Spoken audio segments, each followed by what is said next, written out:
안녕하세요. 오지계수TV 김자영입니다. 이번 주 교회를 통해 저희에게 주신 하나님의 말씀은 느헤미야 7장 1절에서 7절까지 사명이 그렇게 살게 한다 여섯 번째 말씀으로 이미 주로 기쁜 삶을 살라 란 제목으로 말씀 전하셨습니다. 성벽이 건축됨에 문짝을 달고 문지기와 노래하는 자들과 레위 사람들을 세운 후에 내 아우 하나니아와 영문의 관원 하나냐가 함께 예루살렘을 다스리게 하였는데 하나냐는 충성스런 사람이요 하나님을 경외함이 무리 중에 뛰어난 자라. 내가 그들에게 이르기를 해가 높이 뜨기 전에는 예루살렘 성문을 열지 말고 아직 파수할 때에 곧 문을 닫고 빗장을 지르며 또 예루살렘 주민이 각각 자기가 지키는 곳에서 파수하되 자기 집 맞은편을 지키게 하라 하였노니 느헤미야 7장 중에서. 오늘의 설교 목적입니다. 이미 주님으로 기쁜 삶을 보게 하고 살게 하는 것입니다. 시편 1편에 보면 복이 있는 사람은 악인의 꾀를 따르지 않고 죄인의 길에 서지 않고 오만한 자의 자리에 앉지 않는다고 하였습니다. 복이 있기 때문에 꾀를 따르지 않고 죄인의 길에 서지 않고 오만한 자의 자리에 앉지 않는 것입니다. 이미 내 마음에 복이 있기 때문에 그런 악의 길로 갈 수 없다는 것입니다. 믿음의 사람은 마음에 예수 그리스도의 사랑과 말씀이 기쁨이 되고 만족이 되기 때문에 삶의 어떤 형편에서도 든든하게 서는 것입니다. 이미 주어진 것을 확인할 수 있는 것이 믿음의 힘입니다. 출애굽기에서 이스라엘 백성이 애굽에서 종살이 하는 것이 너무 고달파하는 것을 보고 백성들을 탈출시켜 광야로 보냅니다. 자유는 조금 있게 됐는데 먹고 사는 문제는 더 힘들어졌습니다. 그러자 애굽으로 돌아가자는 말이 나옵니다.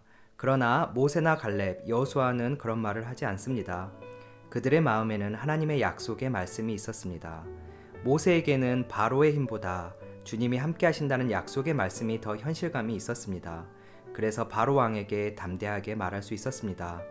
여리고성을 무너뜨릴 때 칼과 전략이 아니라 너의 입에서 말씀이 떠나가지 않게 하라는 하나님의 말씀을 여호수아는 알아들었습니다.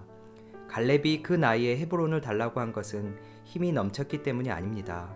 하나님의 약속이 그의 마음에 있었습니다. 그래서 다 회피하는 헤브론 땅을 보며 이 산지를 내게 달라고 말했던 것입니다.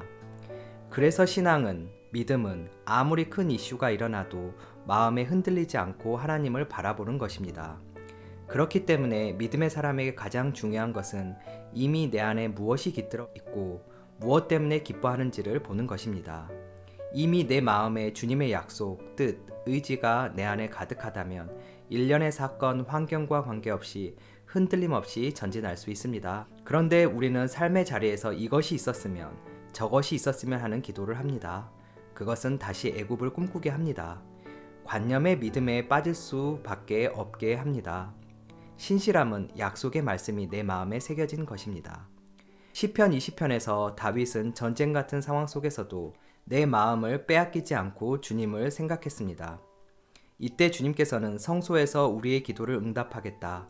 우리 마음이 문제에 빼앗기지 않도록 마음을 붙들겠다고 하셨습니다. 내가 주님과 연합했을 때 내 안에서 주님이 사시고 나를 점령하시는 주님의 뜻이 내 안에 깃들게 됩니다. 그래서 내 마음의 모든 소원은 주님의 소원이 되는 것입니다. 약속의 말씀이 이미 내 마음에 실제하고 있다면 주님께서 그 마음을 붙들겠다고 하신 것입니다. 1, 2, 3차 포로 귀환 후 느헤미야가 이스라엘로 오니 성벽이 다 무너져 있습니다. 주님의 궁유를 구하며 성벽을 다시 재건합니다. 온갖 어려움이 닥칩니다. 그럼에도 성벽을 52일에 걸쳐 건축해냅니다. 성벽이 재건되었다는 것은 하나님께서 함께 하셨다는 사인입니다. 그래서 2절과 3절에서 느헤미야는 파수꾼들을 뽑아서 성문을 지키게 합니다. 그 기준은 하나님을 경외하고 하나님께 충성하는 사람이었습니다. 사도행전 6장도 같은 말씀입니다. 사도이자 주님의 제자들이 목회를 실패합니다. 히브리파와 헬라파가 있어서 경쟁하고 구호 물품의 문제로 다툼이 생깁니다. 이때 사도들은 주님께 마음의 전부를 드리지 못했음을 깨닫고 기도와 말씀에 전념하겠다고 합니다. 그리고 7 집사를 뽑습니다. 그 기준은 성령과 지혜가 충만하고 그것으로 칭찬받는 사람이었습니다. 성령이 충만한 사람은 마음 씀씀이가 주님의 영에 의해 이루어집니다. 하나님께 충성하고 하나님을 경외하는 사람들입니다. 지혜는 듣는 귀, 즉 하나님의 말씀을 듣는 것입니다. 이런 믿음의 사람들은 반드시 먼저 돈을 다스릴 줄 알아야 합니다. 돈이 성적인 타락보다 더 마음을 혼탁하게 합니다. 돈을 이긴다는 가장 기본적인 표시는 11조입니다. 3절에서 해가 높이 뜨기 전까지는 성문을 열지 말라고 하십니다. 생업을 하려면 해 뜨기 전에 성문을 열어야 합니다. 말씀이 상식에 맞지 않습니다. 그것은 생업보다 더 중요한 것이 있다는 말씀입니다. 해가 높이 떴다는 것은 10시 정도를 의미합니다. 성전이 재건되면서 상번제가 다시 재건되었습니다. 아침 저녁으로 주님께 예배드리는 것입니다. 우리 교회도 그 마음을 받아서 카톡을 통해 아침에 기도하고 저녁에 기도합니다. 말씀을 통해 기도하고 확인하자는 것입니다. 보통 10시까지 상번제를 합니다. 그러니까 성문을 열지 말라는 의미는 생업보다 하나님의 마음을 먼저 채우라는 뜻입니다. 먼저 하나님의 말씀을 기억하라. 하나님의 마음이 확인되지 않으면 움직이지 않는 연습을 하라. 아예 성문을 닫아버려라. 먼저 하나님의 마음을 확인하고 아무리 바빠도 생업 가운데 역사하시는 하나님을 경험하고 하나님을 향한 마음은 흔들릴 수 없다는 것을 확인하라는 것입니다. 자녀는 내 마음에 둘 수 있지만 내 마음대로 어떻게 하지는 못합니다. 그런데 믿음의 신비는 하나님을 내 마음에 두면 그 하나님이 나를 바꾸어가고 합력하여 선을 이루게 합니다. 그런데 분명해야 할 것은 내 안에 무엇이 현실감 있게 느껴지는지 보아야 합니다. 하나님께 마음을 두자니 사회생활하기가 어려워지겠다는 마음이 더 현실감 있게 다가옵니다. 그러나 그때에도 현실감 없는 그 하나님을 내 마음에 두기로 작정할 수 있고 실제로 내 마음에 두었는지 확인할 수 있습니다.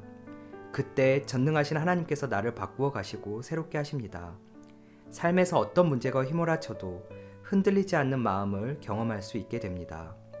그런데 우리에게 이것이 쉽게 경험되지 않는 이유는 뭘까요? 내 마음에 주님을 두기 싫어하는 마음이 있습니다. 주님을 좋다고 입으로는 말하지만 진짜 좋아하는 것은 따로 있다는 것을 인정하지 않아서 그렇습니다.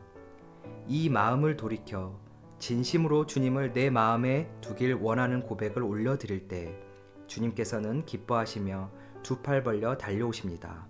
오셔서 새 힘과 마음을 또 새로운 믿음을 부어주십니다. 내 영혼이 즐거이 주를 따른다는 것은 내 안에 주님이 이미 계셨다, 기쁨을 이미 확인했다는 뜻입니다. 해가 떠도 내 안에 계시는 주님이 먼저 확인되지 않으면 생업에 움직이지 않겠습니다. 성문을 열지 않겠습니다. 생업보다는 생언, 살아있는 말씀이 실제되는 삶을 구하길 주님의 이름으로 축복합니다.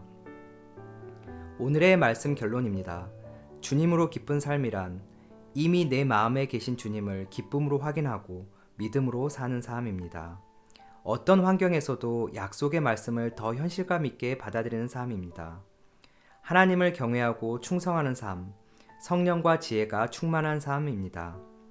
내 안에 주님을 먼저 확인하고 생업의 문을 여는 삶입니다. 오늘도 오직 예수입니다. 감사합니다.